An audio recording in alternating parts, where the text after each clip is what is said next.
কিংবদন্তি বুলগেরিয়ান রহস্যদ্রষ্টা বাবা ভাঙ্গা, যার ভবিষ্যৎবাণীতে আতঙ্কিত বিশ্বের কোটি কোটি জনতা।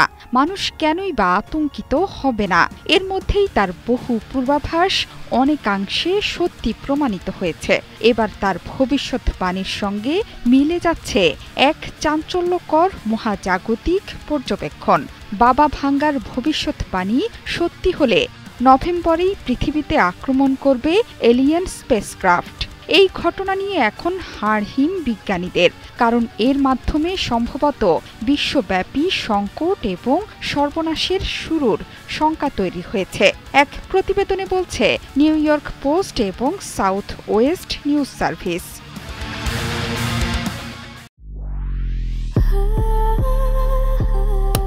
Walton switch, stylish and elegant.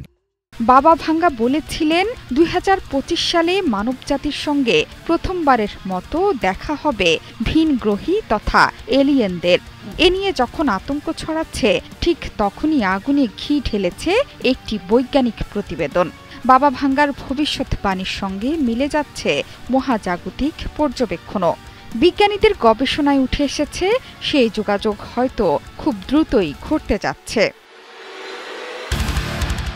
২০২৫ সালের নভেম্বরের মধ্যেই এক অজানা মহাজাগতিক বস্তু পৃথিবীর কাছে পৌঁছাতে চলেছে, যার নাম 3I আটলাস। ১ জুলাই প্রথম এই বস্তুটি শনাক্ত করা হয়েছিল। পরদিনেই বিজ্ঞানীরা নিশ্চিত হন যে এটি আসছে সৌরজগতের বাইরের উৎস থেকে। এটি ঘণ্টায় প্রায় ১,৩০,০০০ কিলোমিটার গতিতে সূর্যের দিকে ধেয়ে আসছে। এর ব্যাস প্রায় ১৫ মাইল, যা গোটা ম্যানহাটনের থেকেও বড়। প্রথমে এটিকে ধূমকেতু ভাবা হলেও ইনিশিয়েটিভ ফর ইন্টারস্টেলার স্টাডিজের বিজ্ঞানীদের দাবি এটি আদৌ প্রাকৃতিক বস্তু নাও হতে পারে, বরং এটি হতে পারে এক টুকরো ভিনগ্রহী গোয়েন্দা প্রযুক্তি বা কসমিক স্পাই প্রোব। বিজ্ঞানী অ্যাভি লোয়েবের মতে এই বস্তুটির গতিপথ এমনভাবে সাজানো যে এটি বৃহস্পতি, মঙ্গল এবং শুক্র গ্রহের খুব কাছ দিয়ে যাবে। মনে হবে গোপনে নজরদারি সরঞ্জাম বসানোর পরিকল্পনা নিয়েই পাঠানো হয়েছে এলিয়েন মহাকাশযানটিকে। সবচেয়ে আতঙ্কের ব্যাপার হলো, নভেম্বরের শেষ দিকে সূর্যের সবচেয়ে কাছাকাছি পৌঁছানোর সময় বস্তুটি পৃথিবী থেকে অদৃশ্য হয়ে যাবে। লোয়েবের শঙ্কা এটাই হয়তো সেই সময় যখন ভিনগ্রহী প্রযুক্তি চুপিসারে পৃথিবীর দিকে পাঠানো হবে। এই বস্তুটি যদি সত্যি প্রযুক্তিগত হয়, তাহলে এটি সমর্থন করতে পারে ডার্ক ফরেস্ট থিওরিকে, যার মতে বুদ্ধিমান ভিনগ্রহী সভ্যতাগুলো নিজেদের গোপন রাখে যাতে সম্ভাব্য হুমকি থেকে বাঁচা যায়। এভাবে গোপনে নজরদারি চালানো এবং সম্ভাব্য প্রযুক্তি পাঠানো হতে পারে এক অভূতপূর্ব নিরাপত্তা সংকেত। যদিও অনেক বিজ্ঞানী এই তত্ত্বকে অতিরঞ্জিত বলেই নাকচ করে দিয়েছেন। বিজ্ঞানী লোয়েবো এটিকে সম্ভবত একটি প্রাকৃতিক ধূমকেতু বলে বিতর্কের অধ্যায়ের সমাপ্তি ঘোষণা করেছেন।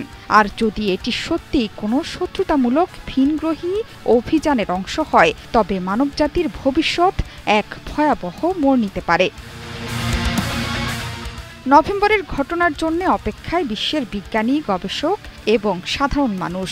তবে একটি প্রশ্নই বারবার উঠে আসছে যে পৃথিবী কি প্রস্তুত এক সম্ভাব্য এলিয়েন স্পেসক্রাফটের আক্রমণের জন্য? আর যদি তাই হয়, তাহলে এমন ক্ষেত্রে পৃথিবীর সব দেশকে এখন থেকেই নিতে হবে প্রস্তুতি। মহাকাশ নজরদারির পাশাপাশি প্রয়োজন কূটনৈতিক ও প্রতিরক্ষা স্তরে সমন্বিত উদ্যোগ। না হলে একদিন হয়তো রাতের আকাশে দেখা মিলবে এমন এক শক্তি যা আর কল্পবিজ্ঞানে আবদ্ধ থাকবে না, ধরা দেবে বাস্তবে। জোহরা চৌধুরী সেতু, ৭১।